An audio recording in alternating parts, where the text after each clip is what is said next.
बिस्मिल्लाहिर्रहमानिर्रहीम। अस्सलाम वालेकुम नाज़रीन, आज के राय अपनी अपनी में आपको खुशामदीद कहते हैं। मैं हूँ आपके साथ सुमेरा मिर्ज़ा। प्रोग्राम का आगाज़ करेंगे नाज़रीन के हुकूमत के 100 दिन मुकम्मल होने में तकरीबन 2 हफ्ते बाकी हैं। 100 रोज़ा निकात पर तो अभी हम बात नहीं करेंगे, लेकिन यहाँ हम बात करेंगे पार्लियामेंट के रोल की, जिसमें अभी तक हुकूमती और अपोजिशन बेंचेस की तरफ से कोई लेजिस्लेशन, कोई कानून साजी नहीं हुई, कोई बिल नहीं पेश किया गया, कोई स्टैंडिंग कमेटी नहीं बनी। अवामी मसाइल को टोटली इग्नोर किया जा रहा है, नेशनल इश्यूज़ को इग्नोर किया जा रहा है और हैवी एक्सपेंसेस पर होने वाले इजलासों में आपसी लड़ाइयाँ, आपसी तनाज़ात, ज़ातियात पर हमले, अखलाकियात की धज्जियाँ उड़ाना, पार्लियामेंट का तक़द्दुस पामाल करना, मुआफ़ियाँ मंगवाना, मुआफ़ी की का मुतालिबा करना और बहुत कुछ जिस पर डिस्कशन हो रही है। सिवाय अवामी मफाद के अवामी इशूज़, सब में अवाम कहाँ है और जो लैंग्वेज इस्तेमाल की जा रही है पार्लियामेंट में हुकूमती नुमाइंदगान की तरफ से, वो क्या अक्स छोड़ रही है हमारी आवाम पर। इसके अलावा हम बात करेंगे नाज़रीन, एसपी ताहिर दावड़ के कत्ल की तफ्तीश के लिए JIT तश्कील दे दी गई है। मकतूल के अहले खाना से भी अब पूछगछ की जाएगी। हम बात करेंगे सिक्योरिटी सूरत हाल पर कि एक मुहाफिज जो ख़ुद भी महफूज नहीं रह सका, एक मुल्क से उठाकर दूसरे मुल्क ले जाया जाता है और फिर कत्ल कर दिया जाता है। मुल्क की सिक्योरिटी कहाँ है? क्या कोई एक कैमरा भी एक मंजर भी कैप्चर ना कर पाया? इसके अलावा पाक अफगान ताल्लुकात ख़राब करने की कोशिश में कौन मुलव्वस हो सकता है? कोई और है या फिर अफगानिस्तान खुद है? इस पर भी बात करेंगे और प्रोग्राम के आखिरी हिस्से में नाज़रीन हम बात करेंगे। मियां नवाज शरीफ ने अल अज़ीज़िया रेफरेंस समात के दौरान ये एडमिट किया है कि बैरून मुल्क जो वहाँ से जो रकूम भेजी गई हैं उनमें से 77% जो है उन्होंने अपनी साहबजादी को गिफ्ट किया। इसके अलावा कतरी ख़त के बारे में उन्होंने कहा कि किसी फोरम पर कतरी खतूत को ज़ाती दिफा के लिए इस्तेमाल या पेश नहीं किया। नायब ने फिर शहबाज शरीफ के बेटों के नाम भी ECL में डालने के लिए सिफारिश कर दी है वज़ारत दाखिला को।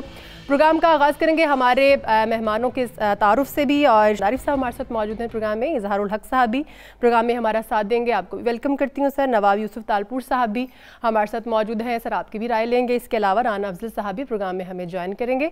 सर आपको भी अपने प्रोग्राम में वेलकम करती हूँ। राना साहब, अगर आपसे ही स्टार्ट करें इस तमाम इशू पर जो मैंने प्रोग्राम की इंट्रो में दिया है। सर, नून लीग तो अपने तमाम अदवार में अवामी हुकूमत की दावेदार है, तो फिर ऑपोजिशन में आकर तरजीहात पर्सनल लड़ाइयों में तब्दील हो गई हैं। आपकी हुकूमत तो बेहतर समझती है सर अवामी मसाइल को और उनके हल के बारे में। आपको तो गाइड करना चाहिए हुकूमत को। नेशनल इशूज़ पर हुकूमत से ब्रीफिंग मांगे, ज़बरदस्ती मांगे, बिल लेके आए अवामी मफाद। बहुत शुक्रिया आपका। देखें, हाउस की जो कार्रवाई होती है उसका जो लीडरशिप का रोल होता है वो हुकूमत के पास होता है। लेजिस्लेशन हुकूमत ने लानी होती है, अपोजिशन भी ला सकती है, आज़ाद मेंबर भी ला सकते हैं, लेकिन 90% लेजिस्लेशन और ये सारी चीजें जो होती हैं ये हुकूमत का काम होती है। हुकूमत अभी तक उन्होंने जो नेशनल असेंबली के अंदर अभी तक उन्होंने कमेटीज तक फॉर्म नहीं की हैं। उन्होंने अभी तक PSC के ऊपर एक झगड़ा डाला हुआ है जिसकी वजह से सारी कमेटीज का काम रुका हुआ है। इस हुकूमत ने न सिर्फ मुल्क की मईशत के लिए कोई काम नहीं किया, कोई अभी तक जितना भी कन्फ्रंटेशन जिसका आपने जिक्र किया कि हाउस का माहौल खराब हुआ, हम लोग तो इस हाउस में थे कई सालों से हैं। 5 साल पिछली हुकूमत थी, उससे पिछले 5 साल का हुकूमत था। जो मछली मंडी का माहौल इन 3 महीनों में इस हुकूमत के आने के बाद हुआ है वो अपोजिशन का पैदा करदा नहीं है। अपोजिशन ने किसी भी मामले के ऊपर हुकूमत को अभी तक चैलेंज नहीं किया। अभी तो ये जब हम करते भी हैं अगर, तो ये कहते हैं अभी 100 दिन नहीं हुए, हमें मोहलत दी जाए।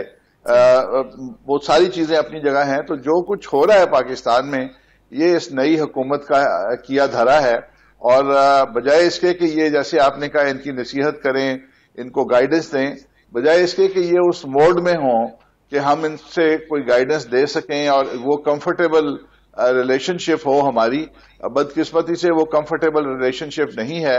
और ये आते हैं, टॉन्ट करते हैं, करप्शन करते हैं। अगर रिलेशनशिप नहीं है लेकिन आपको एनवायरनमेंट तो वहां पर जो है वो प्रोवाइड किया जाता है, असेंबली में कंफर्टेबल एनवायरनमेंट फ्राहम किया जाता है ताकि आप कुछ लेकर आए वहां पर। इस माहौल के अंदर मैं समझता हूं कि PTI से ज्यादा उनके जो लीडर हैं इमरान खान बजाते खुद इस चीज। लेकिन राना साहब, ये रिवायत नून लीग की तरफ से भी देखने में आती थी। ये शिकवा जो है वो PTI की तरफ से किया जाता था कि जो ज्यादा बोलता है उसे आला क़यादत की तरफ से शाबाश मिलती है। शौकत यूसुफजई साहब भी हमारे साथ हैं, उनका इस पर मौक़िफ़ ले लेते हैं। शौकत साहब, तकरीबन 3 माह हो गए हैं, कोई बिल पास हुआ, कोई स्टैंडिंग कमेटी, कोई लेजिस्लेशन। ठीक है, ऑपोजिशन भी बिल पेश करती है, कर सकती है, लेकिन मेन रोल तो सर आपका, आपकी गवर्नमेंट है। तरजीहात आपकी नेशनल इश्यूज को फोकस करना थी और अभी भी आपकी तरफ से यही दावा है, फिर क्या वजह है? बिस्मिल्लाहिर्रहमानिर्रहीम। देखिए जी, हमने तो पहली दफ़ा, ये फर्स्ट गवर्नमेंट है जो अपने 5 साल के लिए कोई रास्ता मुंतखब कर रही है कि आगे 5 सालों में हमने क्या करना है, किस महकमे ने क्या डिलीवरी करनी है। तो हमने तो पहले से अनाउंस किया कि हमारे जो 100 डेज़ है उसमें हम पूरी प्लानिंग करेंगे अपने 5 साल की, ताकि कोई पैसा ज़ाया ना हो, कोई वक्त ज़ाया ना हो और हर चीज़ परफेक्ट हो और सबको पता हो कि हम क्या करने जा रहे हैं। तो मेरे ख्याल से जब ये दिसंबर में 1 या 2 या 3 दिसंबर को इंशाल्लाह हम, या सुबह में, तो अपनी पूरी मीडिया को हम दे रहे हैं कि जी हम अपने आगे 5 सालों में क्या करेंगे। हर महकमे की अपनी परफॉर्मेंस है, वो मीडिया भी उसको देखा करेगी, वक्तन फ़वक्तन बताएगी कि जी आपने ये कहा था इस टाइम के लिए, ये कहा था इस टाइम के लिए। ये पहली गवर्नमेंट है जो पूरी हिकमत अमली के साथ आगे बढ़ना चाहती है और जो वसाइल हैं पाकिस्तान के वो पाकिस्तानियों पे लगाना चाहती है। इससे पहले आपने देखा कि कोई हिकमत अमली आपको नज़र नहीं आती थी, जिसकी जो मर्जी है जो करता, आज इधर एक ऐलान, दूसरी तरफ दूसरा ऐलान, होता कुछ भी नहीं था। अगर होता तो आज पाकिस्तान इस सूरत हाल से ना गुजरता है। सब कह रहे हैं कि जी हुकूमत आई है, देखो कितना मुश्किल वक्त आ गया है। अब ये जो मुश्किल वक्त है, ये महीने 2 में हमने तो नहीं पैदा किया ना। मुश्किल वक्त पूरी तसलसल के साथ आता है जब आपकी पॉलिसियाँ नाकाम होती रहती हैं, जब आप PIA नहीं चला सकते, जब आप स्टील मिल नहीं चला सकते, जब आप रेलवे नहीं चला सकते, तो ये आपकी पॉलिसियाँ फेलियर पॉलिसियाँ होती हैं। और फिर आप बिजली नहीं पैदा कर सकते, झूठ बोलते हैं हमने इतना मेगावाट बिजली पैदा कर दी। तो ये सारे जो है ना, ये मसले होते हैं जो डम पड़े रहते हैं, जिसको आप छुपाए रखते हैं। हमने आवाम से कुछ नहीं छुपाया, जो सूरत हाल है हमने बता दिया। 30,000 अरब रुपए का जो खसारा है वो हमें छोड़ के लोग गए हैं। तो सबसे पहले तो वो 30,000 का खसारा, 30,000 अरब का खसारा वो पूरा करना है। और तो कौम को ये बता दें, चलो हम नहीं बताते, ये कौम को बता दें कि जी 30,000 अरब का खसारा इससे पूरा हो सकता है, और हम उस रास्ते पे ना गए तो हमें बता दे। जब इनके पास कोई हल नहीं है, इन्होंने जो लूट मार करनी थी वो कर ली, चले गए आराम से, कौम को जो है ना इस तरह बेसहारा छोड़ के चले गए। अब जब हम पाकिस्तान की मईशत को रास्ते पे लाने की कोशिश कर रहे हैं, कहते जी देखें मुश्किल है, हालात मुश्किल है, ये जो इनके पास तो पैसा नहीं है। तो भाई पैसा नहीं है तो पैसा रातों रात कहाँ गायब हो गया? ये जो IMF, वर्ल्ड बैंक, मुसलसल ये जो कर्जे चढ़ते रहे पाकिस्तान के ऊपर, आप देखें ना मुशर्रफ के दौर में, आपको भी पता है, सबको पता है, 40,000 रुपए एक पाकिस्तानी मकरूज था। ये जो अपने आप को तजुर्बाकार कहते हैं कि जो हम बड़े तजुर्बाकार हैं, हमें तो ये कहते हैं ना तजुर्बाकार। ये तजुर्बाकार जब आए, पीपल्स पार्टी की हुकूमत रही, PMLN की हुकूमत रही, इनके दौर में पाकिस्तानी जो है 1,15,000 से 20,000 मकरूज हुआ। लेकिन शौकत साहब, अब तो बॉल जो है वो आपकी कोर्ट में है और आवाम जो है वो इस वक्त एक्सपेक्ट भी आपसे कर रही है कि ठीक है, जो प्रीवियस गवर्नमेंट में जो भी किया वो आप आवाम के सामने जरूर लेके आए, लेकिन उनको ठीक करने के लिए कोई पॉलिसी भी दे। नवाब साहब, आपकी तरफ आना चाहूंगा, फरमाइएगा। ऑपोजिशन भी माफ कीजिएगा जाती खिंचातानी में लगी हुई है, जातियात पर खूब हमले होते हैं, बात कहां से कहां निकल जाती है, मछली बाजार बन जाता है। अगर यही बहस किसी बिल के पास होने या ना होने पर या किसी कानून साजी पर हो तो समझ में भी आती है, तसल्ली भी होती है कि अवामी मसाइल या अवामी इश्यूज पर काम कर रहे हैं। सर, मुल्की मसाइल पर इतना मार्जिन है कि इस बहसो मुबाहसे में ही 3 माह गुजर जाए? बिस्मिल्लाहिर्रहमानिर्रहीम। मेरी गुजारिश ये है कि और चीज़ों के ऊपर और बिल्स के ऊपर या किसी पार्लियामेंट्री के उसके ऊपर तो तब गुफ्तगू हो सकती है जब आपके पास स्टैंडिंग कमेटीज़ हो। बिल्कुल। जबकि आपको पता होना चाहिए, और ऑन रिकॉर्ड में ये कह रहा हूँ कि हमारे पाकिस्तान के आइन में लिखा हुआ है कि जब प्राइम मिनिस्टर ऑफ पाकिस्तान हलफ ले ले तो 30 दिन के अंदर स्टैंडिंग कमेटीज़ बनेगी।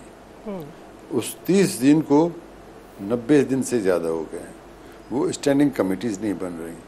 मैं मौज़रत के साथ अर्ज़ करूँगा कि अगर कोई हुकूमत अपने पार्लियामेंट की स्टैंडिंग कमेटीज़ नहीं बना सकती तो वो आगे चल के क्या डिलीवर करेगी। मतलब ये बहुत जुमले हमने सुन लिए कि जितना कुछ गंद किया, जितनी कुछ सारा कुछ हुआ, जितने इल्ज़ामात लगाए आपने हमारी पिछली हुकूमतों पर लगाए। भाई हम तो ऐसे थे, अब आप तो बताओ नहीं आप क्या कर रहे हो। आप तो ये हो कि आए दिन आप कश्ता लेके चले जाते हैं, कभी सऊदी अरेबिया, वहाँ से आप 6-7 अरब डॉलर लेकर आए हो। अभी तक जो मेरी इतला है, अगर मैं गलत हूँ तो पुलिस में मुझे दुरुस्त कीजिए, अभी तक तो 1 रुपया भी नहीं आया। उसके अलावा आप चाइना जाते हैं और चाइना जाके और आप जाके वहाँ पर पाकिस्तान में होने वाली करप्शन की बात करते हैं। भाई क्या आपके पास करप्शन को कंट्रोल करने के लिए अपने इदारे नहीं हैं? आया आप अपने इदारों को मजबूत नहीं करना चाहते? सही। आप अपने इदारों को ऊपर उठाना नहीं चाहते? आप जाके अगर दूसरे ममालिक में जाके इस किस्म की बात करोगे और फिर कहोगे कि हमें हेल्प करो, कौन हेल्प करेगा? वो बात नहीं है।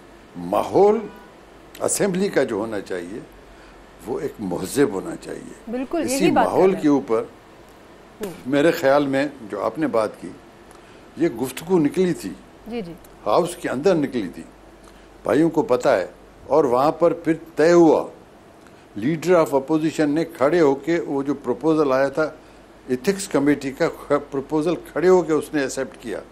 और उसके बाद पाकिस्तान पीपल्स पार्टी ने भी खड़े होके उस मौक़िफ़ को ताहीद की, भाई एथिक्स कमेटी बनाओ, पार्लियामेंट का जो माहौल है उसको बेहतर रखो। बिल्कुल। आपने 3 महीने तो अपना काम चला लिया कि ये लोग ऐसे हैं ऐसे हैं, भाई अभी हमें छोड़ दो, हम जैसे भी हैं। अब ये कहना कि हमने जो भी कुछ किया वो हम 3 महीने में तो ठीक नहीं कर सकते। मैं ये अर्ज करूंगा कम अज कम ये तो करो कि आपने इल्ज़ाम लगाया था कि हर महीने 1100 अरब रुपए पाकिस्तान से बाहर जाते हैं, 1100 अरब हर महीने। तो 3 महीने जो आपको गुजर गए हैं तो मेरे ख्याल में 3000 अरब रुपए तो आपको बचे होंगे। तो वो जो बचे हुए हैं वो उनकी भी तो ये बताओ कि भाई जो प्रोग्रेस हुआ है वो ये हुआ है। ठीक है नवाब साहब, लेकिन हुकूमती मौक़िफ़ तो ये है ना कि बिगाड़ जो है वो इस कदर शदीद है कि उसके सुधार के लिए जो है वो ज़्यादा वक्त चाहिए। अभी तो वो पॉलिसीज तरतीब दे रहे हैं। इरशाद साहब, ये तमाम सूरत हाल तमाम मेहमानों की तीनों नहीं, उस सुधार के लिए और वक्त चाहिए, बिल्कुल ले ले जितना चाहिए, लेकिन मुझे ये जरूर बताएं कि उसकी डायरेक्शन तो कोई सेट करें। बिल्कुल, यही बात मैं कह रही हूँ ना कि अब वो कह रहे हैं कि ये 100 रोज में हम डायरेक्शन देंगे, तो वो देख लेते हैं जैसे ही दिन पूरे होते हैं तो वजीर आजम साहब क्या कहते हैं। इरशाद साहब, तीनों पार्टीज का मौक़िफ़ तो आपने सुन लिया। सर, वजीर आजम साहब के यू टर्न वाली बात पे भी आना चाहूँगी, उस पर भी आपका मौक़िफ़ चाहिए। सर, यू टर्न को उन्होंने बड़ा अच्छे तरीके से जो है वो एलेबोरेट या ब्रीफ करने की कोशिश की और एडमिट किया कि हालात को देखकर अगर स्ट्रैटेजी को चेंज कर लिया जाए, यानी यू टर्न ले लिया जाए, तो वो कबाहत नहीं है कोई, बल्कि कामयाबी का राज है। तो इस पर भी अपोजिशन वावेला करती है, double U turn, Hitler, Napoleon और पता नहीं क्या क्या कहा जाता। सर, ये बयानबाजी वाली जो एनर्जी है, इसको अवामी मसाइल पर क्यों नहीं सर्व किया जाता? पहली बात तो ये है कि ये जो पहला मौजू ज़ेर गुफ्तगू है, इसमें कोई शक नहीं कि माहौल ठंडा रखना, असम्बली को चलाना बुनियादी तौर पर हुकूमत की ज़िम्मेदारी है। अपोजिशन हमारी हो या किसी भी मुल्क की हो, उसकी तो बेहतरीन कोशिश ये होती है कि हुकूमत को काम करने ना दिया जाए और पार्लियामेंट में ख़ास तौर पर वो कोई काम ना कर सके, क्योंकि आवाम ने जब उंगली उठानी है हुकूमत पर उठानी है। अगर कानून साजी नहीं हो रही और बाकी सारे मामला चल रहे हैं, लड़ाई फसाद झगड़ा चलता है, तो उससे हुकूमत बदनाम हो रही होती है पार्लियामेंट के साथ साथ। तो मेरा ख्याल है इस मामले में तो हुकूमत को सोचना चाहिए, हुकूमती ज़ोमा को सोचना चाहिए कि वो अपना नुकसान कर रहे हैं, अपने पाँव पर कुल्हाड़ी मार रहे हैं। अगर कल तलाल चौधरी एक काम कर रहा था और आज फवाद चौधरी साहब वही काम कर रहे हैं, तो उन्होंने नवाज शरीफ साहब की क्या खिदमत की और ये इमरान खान की क्या खिदमत कर रहे हैं। और अगर वो किसी के इशारे पर कर रहे थे और ये कर रहे हैं तो फिर फ़र्क क्या रहा? एक बात जहाँ तक, और दूसरा ये श्रेणी कमेटियाँ नहीं बन रही, इसमें सिर्फ हुकूमत ज़िम्मेदार नहीं है, अपोजिशन बराबर की ज़िम्मेदार है, बल्कि ज़्यादा ज़िम्मेदार। नाम नहीं आ रहा ये देखिए, नहीं इसलिए कि अगर सिर्फ PAC की वजह से कि जी पब्लिक अकाउंट कमेटी का हमारा लीडर ऑफ द अपोजिशन को आप बनाएंगे तो हम कमेटी में जाएंगे, ये कौन सा, ये कोई कानून नहीं है, कोई उसूल नहीं है, कोई आइन का तकाजा नहीं है, ये एक रिवायत कायम की थी पीपल्स पार्टी। लेकिन इरशाद साहब, अगर मैं आपको यहाँ पर कथा कलामी करूँ तो अगर अपोजिशन जो है वो इनिशिएट नहीं ले रही है या वो नाम नहीं दे रही है, तो फिर यहाँ पर हुकूमत की क्या जिम्मेदारी बनती है? हुकूमत देखें सिर्फ अपनी कमेटियाँ तो नहीं बना सकती ना, उसने अपोजिशन की अरकान को शामिल करना है। इसमें हुकूमत ने अगर एक कमेटी नहीं बन पा रही, ना बने, लेकिन हाउस बिजनेस को चलाना या पार्लियामेंट को चलाना अपोजिशन की भी उतनी जिम्मेदारी। एक तरफ ये कहते हैं जी जमहूरियत ख़तरे में पड़ जाती है, भाई जमहूरियत तो इस तरह ख़तरे में पड़ेगी अगर 3 महीने तक लोग देखेंगे कि पार्लियामेंट सिवाय गालम गलोच के कोई काम ही नहीं कर रही, तो वो जो गैर जमहूरी कुव्वतें हैं उनकी आप हौसला अफजाई कर रहे हैं। हुकूमत को अगर अकल नहीं है तो अपोजिशन अकल करे।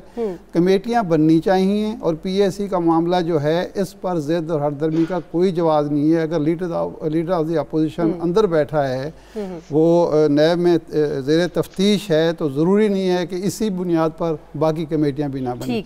अब यू टर्न की जो बात है, जो इमरान खान ने बात की है, जो लॉजिक दी है, वो दुरुस्त है, लेकिन अल्फाज के चुनाव के मामले में ये पहली दफ़ा नहीं हुआ। पहले भी खान साहब और उनके साथी जो हैं वो गैर मुहतात गुफ्तगू करते हैं, अल्फाज का दुरुस्त चुनाव नहीं करते, जिसकी वजह से उनकी अपनी पोजीशन खराब होती है। यू टर्न जो है कभी भी अच्छी सेंस में लफ्ज़ इस्तेमाल नहीं होता, हमेशा बुरे सेंस में लफ्ज़ इस्तेमाल होता है।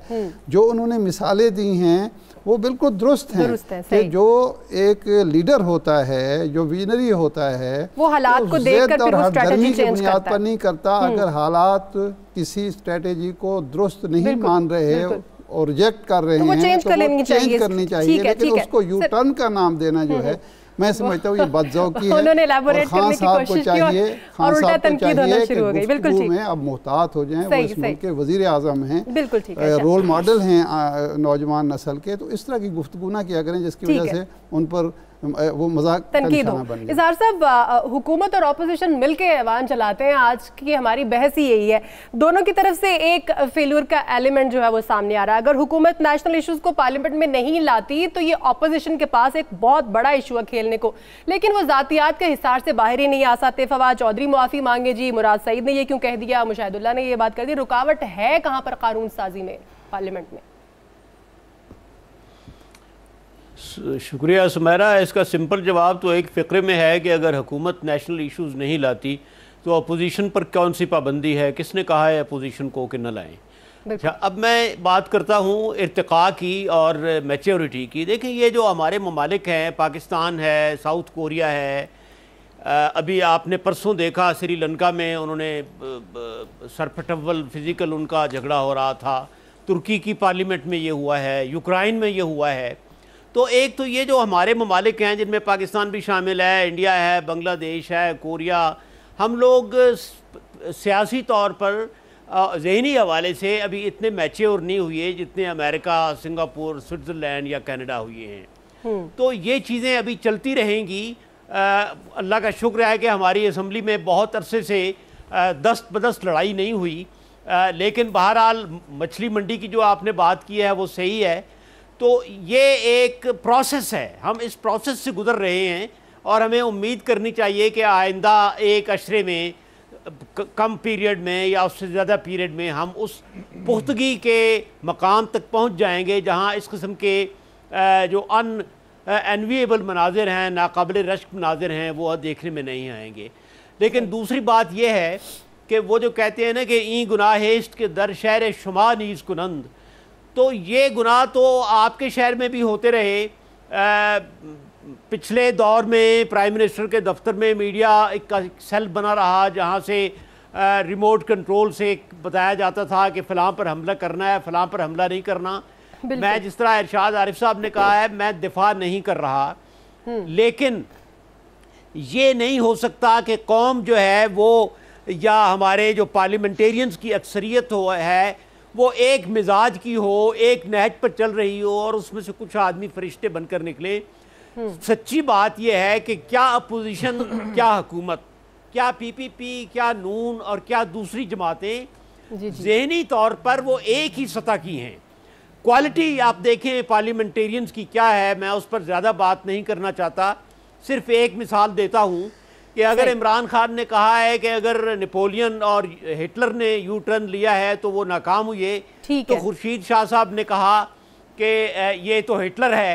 अब खुर्शीद शाह साहब बहुत माशाल्लाह आला तालीम याफ्ता हैं, यूनिवर्सिटियों में लेक्चर देते रहे हैं, उन्हें तो पता ही है सारी आपकी बात को यहीं पर मैं काटना चाहूंगी। हिटलर ने क्या किया था और हिटलर ने मुझे ब्रेक लेनी है, हम ब्रेक के बाद वापस आएंगे तो आपसे ही कंटिन्यू करेंगे। नाज़रीन, ब्रेक के बाद वापस आते हैं।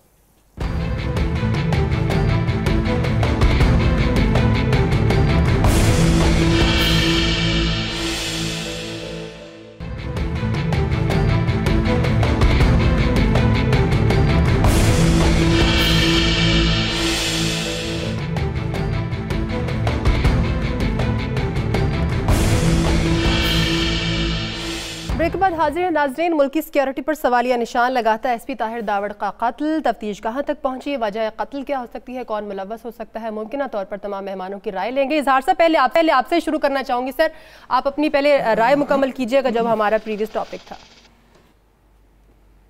जी, मैं यू टर्न की बात कर रहा था कि ये तो बिल्कुल सही है कि यू टर्न की इस्तिलाह जो है वो कोई बहुत शाइस्ता इस्तिलाह नहीं है, लेकिन बदकिस्मती से ये इस्तिलाह इमरान खान पर इस कदर उसके हवाले से इस्तेमाल की गई है कि अब ये तकरीबन एक हाउस होल्ड आइटम बन गया है। अच्छा, अब दोनों फरीक जो है ना वो गलत हैं। ये भी गलत है कि कभी यू टर्न ना लिया जाए, और ये भी गलत है कि यू टर्न जो है लेना उसको जवाज़ उसका पेश किया जाए। ठीक है, कायद आज़म ने भी अपनी राय बदली थी, वो शुरू में मुस्लिम हिंदू इत्तेहाद के हामी थे, लेकिन आखिर में वो इसके सख्त खिलाफ हो गए। लेकिन देखें, इत्दाल का जो रास्ता है ना वो खैरुल उमूर औसतहा, कोशिश करनी चाहिए कि जब कोई पॉलिसी बने तो वो इतनी सॉलिड, इतनी ठोस और इतनी अच्छी हो कि उसको वापसी उसका उसे विथड्रॉ न करना पड़े, यू टर्न जैसे अल्फाज ना इस्तेमाल किए जाएं। दूसरी बात यह है कि जब आप ह्यूमन बीइंग से डील करते हैं, आप नबातात से, जमातात से, मादनियात से नहीं डील कर रहे। जहाँ फिजिकल साइंसेज हैं, एक फार्मूला बन गया तो वो क़यामत तक उसमें चेंज नहीं आएगी। आप इंसानों से डील कर रहे हैं, इंटरनेशनल रिलेशंस हैं, माली मामलात हैं, तो उसमें फ्लेक्सिबिलिटी, पॉलिसी का चेंज करना, उसको रिवाइज करना ये शामिल है। मेरा ख्याल है कि इसको मौजूए बहस बनाना जो है वही ज़हनी नापुख्तगी की अलामत है। बिल्कुल ठीक है। अब जो हमारे बहुत एहतराम के साथ मैं अर्ज करूंगा कि हमारे बुजुर्ग जो हैं नवाब साहब, उन्होंने बिल्कुल बजा फरमाया है कि चीन जाकर ये कहना कि हमारे यहाँ करप्शन हुई है कोई खुश आइंद बात नहीं है। लेकिन दूसरी तरफ ये बात भी है कि हमारा कच्चा चट्टा किससे पोशीदा है।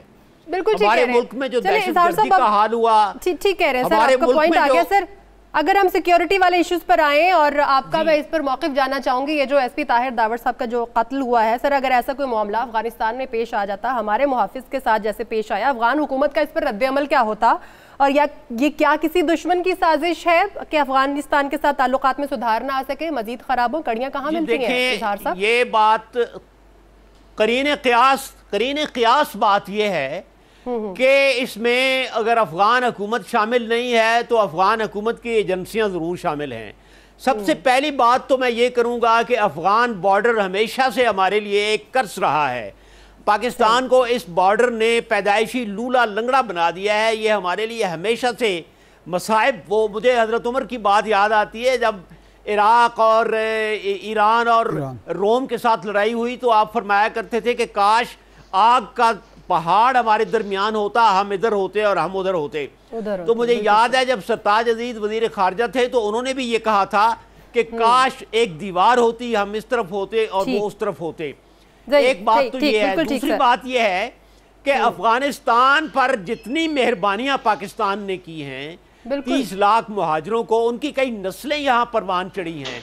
तो चूंकि हजरत अली करमुल्लाह वजह ने फरमाया था कि जिस पर एहसान करो उसके शर से बचो, तो अफगानिस्तान के खमीर में नहीं है एहसान का बदला अच्छी तरह देना। चले इजहार साहब, अगर हम अपने मुल्क की सिक्योरिटी सूरत हाल पर बात कर लें तो अगर हम अपना घर नहीं सुधारेंगे तो बाकियों के ऊपर फिर हम तनकीद कैसे कर सकते हैं? राना साहब, इसी मौजू पर अगर मैं बात करूं, हुकूमती नुमाइंदे जो हैं वो आपके दौरे हुकूमत पर तनकीद करते हैं, सेफ सिटी प्रोजेक्ट लगा के जी बेबहा पैसा लगाया गया, लेकिन कोई एक कैमरा जो है वो भी इस काबिल नहीं कि किसी तहकीकात में हेल्पफुल साबित हो सके। जो आवाम के लिए सर प्रोजेक्ट लगे, आवाम को ही जब उसका कोई फ़ायदा नहीं है, हर प्रोजेक्ट में घपला, हर प्रोजेक्ट में करप्शन, नेक नियति का एलिमेंट क्यों नज़र नहीं आता किसी भी हुकूमत में? देखें, काफी सारी बातें हो गई हैं और यूसुफजई साहब ने बड़ी बातें की, लेकिन मैं पहले आपके सवाल पे आ जाता हूं कि सेफ सिटी का जो बयान दिया है इंटीरियर मिनिस्टर ने, वो उनका बयान है। उनके बयान में उन्होंने कहा कि ऐसे कैमरे हैं जो शक्ल नहीं पहचान रहे और जो नंबर प्लेट को नहीं पढ़ रहे। ये दो बातें उन्होंने की हैं, लेकिन मुझे ये समझ नहीं आती कि जब वो किडनैप हो गए और पता लगा कि उनको बाई फोर्स किडनैप किया गया, उसके बाद उस दिन तक, जिस दिन तक उनकी मौत वाकया नहीं हुई और अफगानिस्तान से कोई सोशल मीडिया के ऊपर मैसेज नहीं मिला, हुकूमत हमारी ने क्या किया? असल बात जो है कि उनको किडनैप पाकिस्तान से किया गया। पाकिस्तान में 1-1.5 हज़ार किलोमीटर उनको अगवा करके और कई दिन तक वो गुजरे और कई जगह से हमारी एजेंसियां थी, हमारे सारे इदारे जो थे इस मामले में वो सारे नाकाम हुए। इन नाकामियों की बात नहीं हो रही और हम बात कर रहे हैं कि जी उन्होंने जमीन उनकी बॉडी हैंड ओवर करने में 15 मिनट ज्यादा लगा दिए, 2 घंटे हम खड़े रहे वहां पे। इन चीजों को इशू बनाया गया। ये तरीके हैं कि अपनी नाकामियों को छुपाने के और असल बात को करने के। तो मैं समझता हूं कि हुकूमत का सिक्योरिटी ऑपरेटर्स जो था वो ना इन्होंने संजीदगी दिखाई है, ना उसके अंदर वो सही बात हुई है। अब बात हो रही थी यू टर्न की। यू टर्न का इशू को किसने, हम तो यू टर्न से बड़े तंग थे, हम कहते थे कि यू टर्न, लेकिन ये जो स्टेटमेंट कल आई है इनकी कि यू टर्न हलाल हो गए और यू टर्न जो है वो कामयाबी की निशानी है और बड़े लीडर जो है उसकी वो बड़ेपन की निशानी है कि वो यू टर्न मारता है। तो मैं हैरान हूं और अब ये बहस हो रही है, हम उसके ऊपर बहस कर रहे हैं, तो मैं इसके ऊपर क्या कह सकता हूं। हम बहैसियत कौम रो सकते हैं कि हमारा लीडर किस किस्म का है। तो यहां पे जो बहुत सारी बातें हुई कि किस पाकिस्तान में किसको नहीं पता कि जब हमारी हुकूमत आई थी तो पीआईए के पास 18 जहाज थे, आज 32 जहाज हैं। रेलगाड़ी चलती नहीं थी, लाहौर से निकलती थी, पत्तों की में डीजल खत्म हो जाता था। Electric power 11,000 megawatt. ये कहते अगर इनको नजर नहीं आ रहा है तो फिर अल्लाह ताला इनको इनकी आंखों की रोशनी को और बेहतर करे। ये मेरे पास स्टेट बैंक की एनुअल रिपोर्ट है। ये सिक्योरिटी इश्यूज पे शौकत यूसुफ मेरी बात अब पूरी होने दें आप। देखिए हुकूमती मौक़िफ़ आपने दे दिया, लेकिन ये झूठ बोलते हैं कि इसके अंदर 30,000 अरब है, 24 कुछ है, और वो हमारी हुकूमत ने जो बढ़ाया है। और फिर अभी हमारी इकॉनमी 400 अरब डॉलर की इकॉनमी है यार, उसको इस्तेमाल कर लो। अभी तक आपके हम छोड़ के नहीं गए, हम बेड़ागर्क कर गए। हमारी बुराइयां यही तो बात की ना हमने सर प्रीवियस टॉपिक में यही तो बात की। अगर आप ऑपोजिशन के बेंचेस पर भी बैठे हैं तो गाइड तो कर सकते हैं ना। शौकत यूसुफ साहब, अगर हम सिक्योरिटी इश्यूज को लें तो सेफ सिटी प्रोजेक्ट के तहत कैमरे लगे, मुल्की सिक्योरिटी सूरत हाल, इन सब पर आप ऑपोजिशन के बेंचेस पर बैठकर तनकीद कर सकते थे, आपने की भी, लेकिन अब नहीं। मसाइल आपके इल्म में थे सर, हल अब तक मुमकिन नहीं हो सका, जिसके नतीजे में ये सानहा हुआ है। वजीर मुमलिकत बराए दाखिला नो डाउट काम करने का दावा करते हुए नजर भी आते हैं दिन रात, लेकिन सिक्योरिटी इश्यूज को सॉर्ट आउट करना must be the priority of your government. देखिए, हम तो अपनी जिम्मेदारियों से कोई राय फरार इख्तियार नहीं करना चाहते। जो कुछ हुआ हम तो उसको एडमिट कर रहे हैं, लेकिन ये बताना लाजमी नहीं है कि आपने इतने ज़्यादा कैमरे ख़रीद के सेफ सिटी का नाम दिया पूरे इस्लामाबाद को, और जो अरबों रुपए आपने उस पर लगाया और उसमें कैमरों की ये हालत है कि वो किसी चीज़ को आइडेंटिफाई नहीं कर सकता, तो ये तो बताना लाजमी है। देखिए, अब ये जो राना साहब की, मुझे अफसोस है गवर्नमेंट में भी रहे हैं लोग, लेकिन ये हमेशा अपनी एजेंसियों को, अपने इदारों को ये ब्लेम करने का जो सिलसिला है ना, अब आप देखें कि अफ़गानिस्तान का एटीट्यूड क्या रहा। अफ़गानिस्तान के अंदर वहाँ से उनकी जो है ना डेड बॉडी बरामद हुई, और सेम जिस तरह आपने खुद कहा कि अगर ही वहाँ का कोई पुलिस अफसर होता और पाकिस्तान के अंदर डेड बॉडी उनकी मिलती तो कितने एजाज़ के साथ तो हम वहाँ रुखसत करते।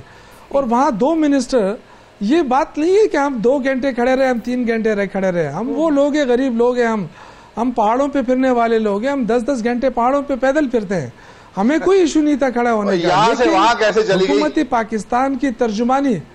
हुकूमती पाकिस्तान की तर्जुमानी करते हम वहाँ खड़े रहे, लेकिन इनको यहाँ भी इतना भी थोड़ा सा भी वो शर्म का लफ्ज़ तो मैं नहीं कहूँगा क्योंकि मेरे से बड़े हैं, लेकिन पाकिस्तान को हमेशा नीचे दिखा रहे हैं ये लोग। यहाँ तो कम अज़ कम सियासत ना करें ना। अफगानिस्तान को किस तरीके से इन्होंने प्रोटेक्ट कर दिया कि जी सारी गलतियाँ हमारी है, हम तो मानते हैं।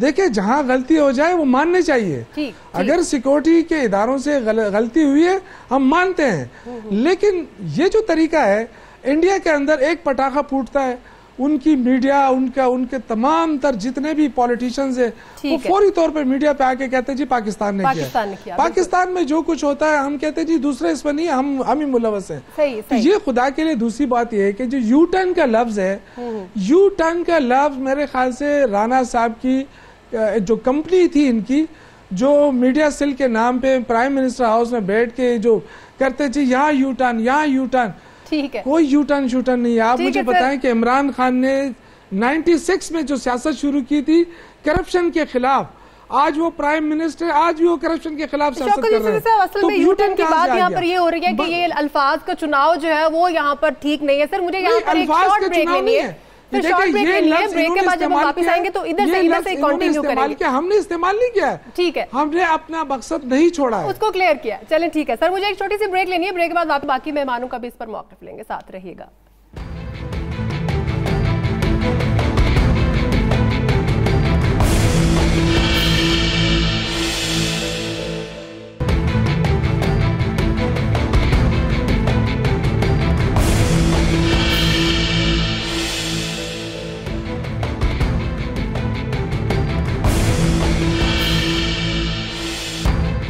ब्रेक के बाद खुशामदीद नाज़रीन। सिक्योरिटी इश्यूज़ पर भी अपने मेहमानों का हम यहाँ पर उनकी राय लेंगे और साथ ही साथ इस सेगमेंट पे हम शरीफ फैमिली की, अगर मैं इसको स्पेशलाइज कर दूँ, शरीफ फैमिली का जो इस वक्त सियासी मुस्तकबिल है वो क्या हो सकता है, क्योंकि सारी जो शरीफ फैमिली है वो इस वक्त नैब के शिकंजे में, इस पर भी अपने मेहमानों की मैं राय लेना चाहूँगी। शाह साहब, अगर हम उसी टॉपिक की बात करें सिक्योरिटी वाले की, 26 अक्टूबर को अगवा होना, 13 नवंबर को उनकी डेड बॉडी मिलना, जिस तरह से अभी राना साहब यही बात कर रहे थे कि हुकूमत की तरफ से इस मामले को लाइट लिया गया, फिर अफगान हुकूमत का इसमें क्या रोल हो सकता है और किसी भी तरह का रोल हो, फिर सर मैयत की हवालगी पर भी जो सिफारती तरीक़ाकार, गैर सिफारती तरीक़ाकार अपनाया गया, इस तमाम तर मामले पर सर आपकी क्या राय?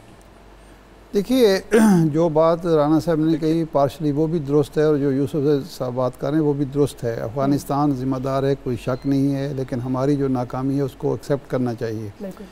एक दौर ये था कि गुजरांवाला से कई किलोमीटर आगे एक देहात में एक लेटर बॉक्स लगा हुआ था, तो उसको तोड़ के उसमें से किसी ने कोई मनी ऑर्डर वो किया होगा या कोई ऐसी चीज़ होगी, किसी को पता चला, चोर ने ताला खोला और उसमें से वो चुरा ली रकम जो थी।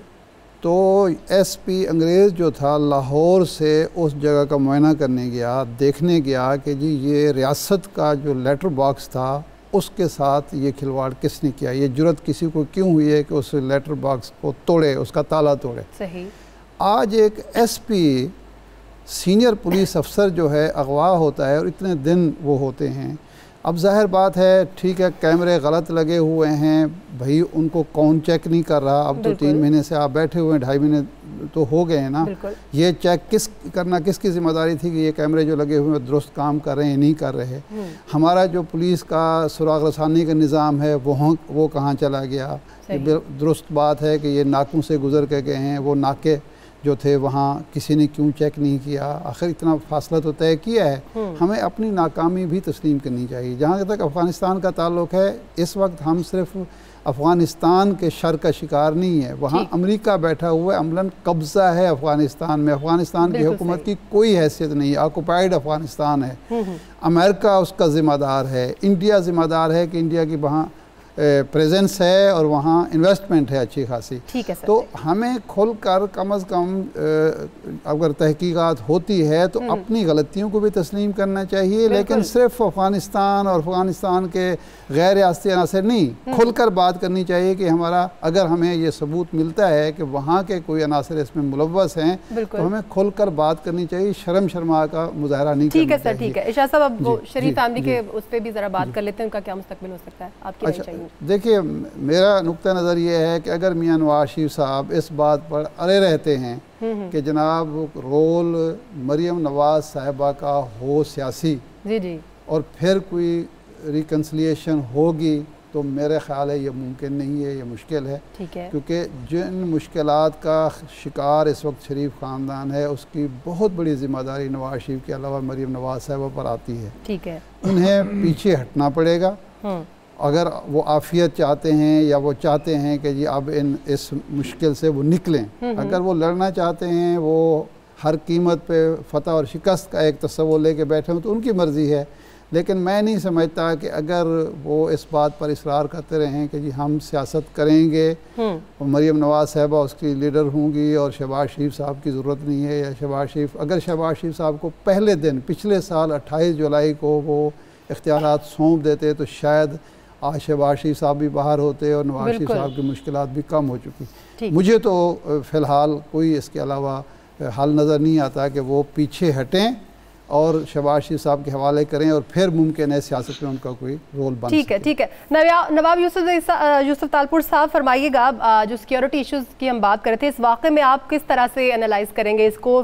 फेल्यूर कहाँ पर है? इंफ्रास्ट्रक्चर, सिक्योरिटी इदारे और फिर वो ऑफिसर जिनके ऊपर इससे पहले 2 बार खुदकुश हमला हो चुका हो, सिक्योरिटी रिस्क थे, कमी कोताही कहाँ रही? क्या ऐड करना चाहेंगे? नेचुरली इसमें तो कोई दो राय नहीं हो सकती। दुरुस्त कहा है अपना दोस्तों ने जी कि अगर कैमरास ठीक नहीं थी तो इन 3 महीनों में इनकी चेकिंग तो हो जाती कि भाई कैमरास ठीक नहीं है। अच्छा चलो कैमरास ठीक नहीं थी या उनके ऊपर जो पिक्चर आ रही थी वो पूरी नहीं आई, कुछ ना कुछ तो पिक्चर आ रही थी। बिल्कुल। और उसके बाद इस्लामाबाद से लेके अफगानिस्तान तक चले जाएं, जहाँ तक बीच में पता नहीं कितनी चौकियाँ भी आती हैं, उनमें से भी निकल के ये लोग पहुँच जाए और उसके बाद उसकी इंक्वायरी भी तब हो जब उसको उन लोगों ने कत्ल कर दिया। सही। उसके बाद अब इंक्वायरी का क्या मकसद? मुझे न के सिर्फ वो चीज़, लेकिन मैं तो ये गुजारिश करूँगा कि आज पाकिस्तान जिस दायरे पे खड़ा हुआ है, हमारे को जितने पड़ोसी हैं हमारे, उनके साथ हमारा ताल्लुकात अच्छे होने चाहिए। लेकिन देखेंगे ठीक है तो हिंदुस्तान दुश्मन, अफगानिस्तान नाराज, ईरान नाराज, यही तो ममालिक हैं जो फिर के हम लोगों के वो आते हैं। बिल्कुल सही। मैं अलबत्ता ये ज़रूर इतनी गुजारिश करूँगा कि लगता है कि इजहार साहब को अपोजिशन पे कोई ख़ास नाराज़गी है जो उन्होंने मैच्योरिटी की बात की है।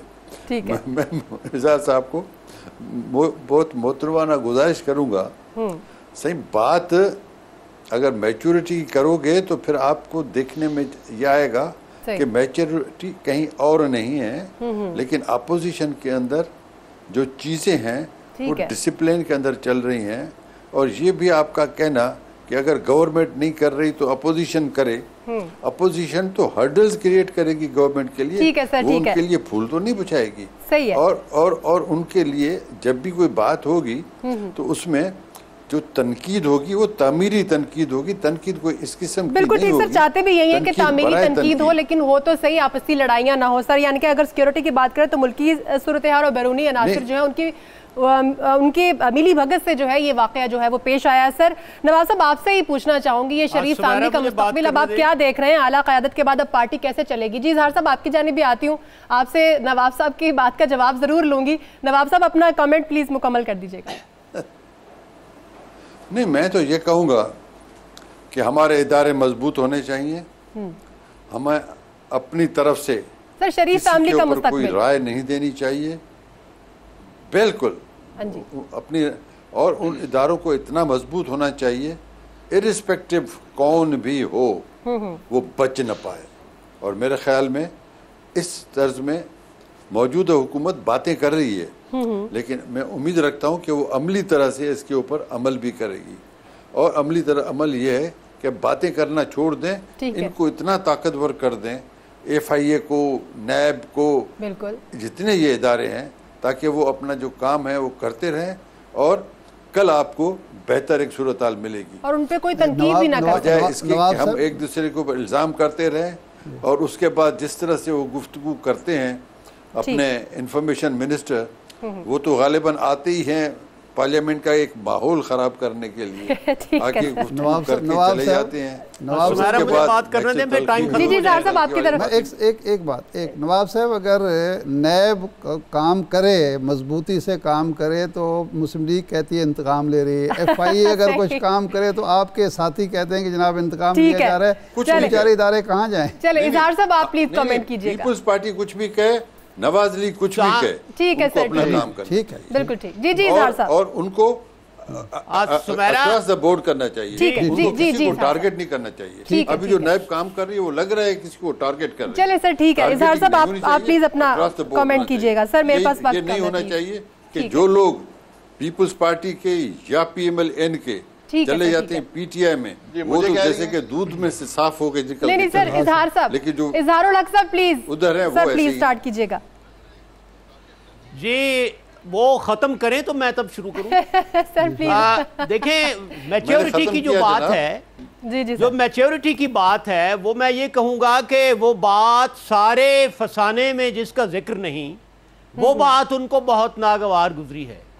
मैच्योरिटी का जिक्र मैंने मुल्क की हवाले से किया था, मिसालें दी थी कोरिया की, श्रीलंका की, यूक्रेन की, तुर्की की, और ये कहा था कि ये हमारे जो ममालिक हैं हम जैसे, ये मैच्योरिटी की तरफ गामजन हैं और प्रोसेस में हैं।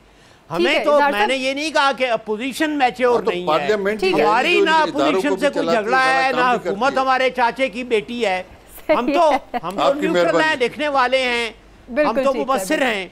दूसरी बात जो नवाब साहब ने फरमाई कि अपोजिशन का काम ही रुकावट डालना है, तो रुकावट डालना तो अपोजिशन का काम नहीं होना चाहिए। अपोजिशन का काम तो मुल्क के लिए माहौल को, कंजीनियल और एटमॉस्फेयर को मुमिद और मुआविन साबित करना चाहिए। अच्छा, अब जो बात आपने नैब की है, तो नैब तो मुझे एक तमाशा लगता है। इसका रोल बिल्कुल वही है जो सैफुर रहमान साहब के ज़माने से था। जब एक हुकूमत आती है, अपोजिशन के लोगों को नैब पकड़ लेती है। अगर आज नैब तरीन साहब को भी पकड़ती और नवाज शरीफ फैमिली को भी पकड़ती तो हालात मुख्तलिफ होते।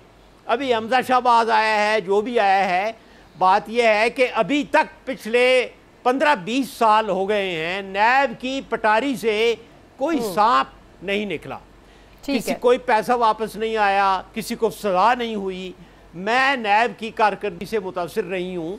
नैब का चेहरा ठीक है सर, ऑपोजिशन को भी यही शिकवा है कि बिल्कुल ठीक है, जब वो मेरी बात मुकम्मल करने दें, जब वो हुकूमत वक्त के लोगों को, हुकूमत वक्त के तरफदारों को भी कटहरे में खड़ी करेगी, उस वक्त नैब जो है वो काबिल यकीन होगी। ठीक है राना साहब, आज फिर शेख रशीद साहब कह रहे थे कि मार्च में सफाया हो जाएगा नून लीग का। सर बुरा वक्त तो तमाम शरीफ फैमिली पर है, इसमें कोई शक नहीं है। कोई मुशावरत, कोई गौर व फिक्र, कोई प्लानिंग चल रही है कि क़यादत पर अगर लेट्स सपोज अगर और बुरा वक्त आता है तो पार्टी कौन चलाएगा? देखिए, अब इस किस्म के बयानात है जिसके ऊपर रिएक्शन आ जाता है। इसी तरह से कल फवाद चौधरी जब सेनेट पे बयान दे रहे थे बलूचिस्तान में पानी की कमी और दूसरे वसाइल की कमी का, तो उन्होंने बलूचिस्तान के लीडरों का नाम लेके उनको चोर कहना शुरू कर दिया। फिर आप कहते हैं कि जी ऑपोजिशन जो है वो ठंडा ठंडा चले। फिर इस किस्म के जो अभी आपने सवाल पूछा या जो फवाद चौधरी ने उस दिन हरकत की, उसका रिएक्शन आता है जिससे एक माहौल खराब होता है। तो आप इन चीजों से आइडेंटिफाई करें कि माहौल कौन खराब कर रहा है। दूसरी बात शाह साहब ने जो फरमाई कि मियां नवाज शरीफ साहब पीछे हट जाएं, मरियम की लीडरशिप का ना करें और शहबाज शरीफ को अगर वो दे देते, तो शाह साहब किसी उस नाखुदा की बात कर रहे हैं जिसने पाकिस्तान को बर्बाद कर दिया। किस नाखुदा को हम कहें कि हम आपके आगे सरबा सजूद हो जाते हैं, हम पीछे हट जाते हैं? वो नाखुदा कौन है? उस नाखुदाई के खिलाफ तो हमारी जंग है कि हम वोट को इज्जत उसी नाखुदा से मांगते हैं। तो अब अगर हम ये पीछे भी हट जाएं, उस नाखुदा को सलाम भी कर दें, शुक्र, तो फिर क्या पाकिस्तान ठीक हो जाएगा? क्या पाकिस्तान की खराबी जो आज 70 साल में जहां पहुंचे हैं, उस नाखुदा की निशानदेही मैं शाह साहब से कहूंगा कर दें। ठीक है जी राजा। एक सेकंड देखें, मैं आपने अब जो हमारे एसपी साहब का था वो बड़ा सीरियस मैटर है, उसमें मुझे दो खदशात हैं, मेरी तशवीश है कि उनका पोस्टमार्टम रिपोर्ट शाया होनी चाहिए, अवाम को पता चलना चाहिए। दूसरा कि इसकी क्या वजह थी कि अफगानिस्तान वाले हमारे हुकूमती नुमाइंदों को उसकी बॉडी नहीं देना चाह रहे थे, किसी और को देना चाह रहे थे, इसमें क्या राज है? ठीक है सर, मेरे पास चूंकि वक्त खत्म हो गया। बहुत शुक्रिया अरशाद अहमद आरिफ साहब, इज़हारुल हक साहब, शौकत यूसुफ ज़ई साहब, नवाब यूसुफ तालपुर साहब और साथ ही साथ राना अफजल साहब हमारे साथ मौजूद थे। आप सबका बहुत शुक्रिया। सुमेरा मिर्जा को इजाज़त दीजिए, अपना ख्याल रखिएगा। अल्लाह हाफिज़।